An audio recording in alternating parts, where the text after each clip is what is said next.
Senza dubbio non avevano pensato alle conseguenze quando si sono messi a sparare in giardino da un balcone e uno di loro è rimasto gravemente ferito.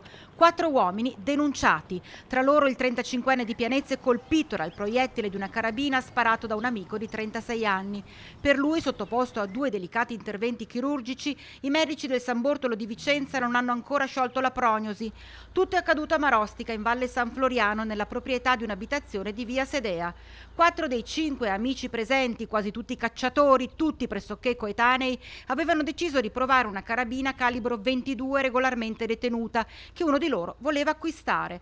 È stato posizionato in giardino un bersaglio e a turno si sono alternati a sparare dal terrazzo. Tutto è precipitato quando il 36enne interessato all'acquisto dell'arma l'ha caricata e, girandosi per assumere la posizione corretta per lo sparo, ha inavvertitamente premuto il grilletto. È partito un colpo che ha preso in pieno il 35enne di Pianezze, una profonda ferita all'addome. Subito in soccorso uno degli amici che l'ha accompagnato al San Bassiano. Da qui, viste le gravi condizioni in cui versava, è stato trasportato all'ospedale di Vicenza, dove si trova tutt'oggi ricoverato.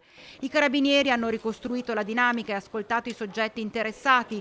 Il 36enne che ha ferito l'amico deve rispondere di lesioni personali colpose gravissime. Il proprietario dell'abitazione e della carabina di omessa custodia d'armi, mentre per entrambi e per gli altri 2 amici, compreso il residente di Pianezze ferito, è scattata la denuncia per esplosioni pericolose. Sequestrata la carabina calibro 22, relativi bossoli e la sagoma usata come bersaglio. Al proprietario del fucile sottoposti a ritiro cautelare anche una pistola Glock, un revolver e un fucile a 2 canne sovrapposto. Stessa operazione nei confronti dell'autore del ferimento del 35enne, cui venivano ritirate una scacciacani e una doppietta.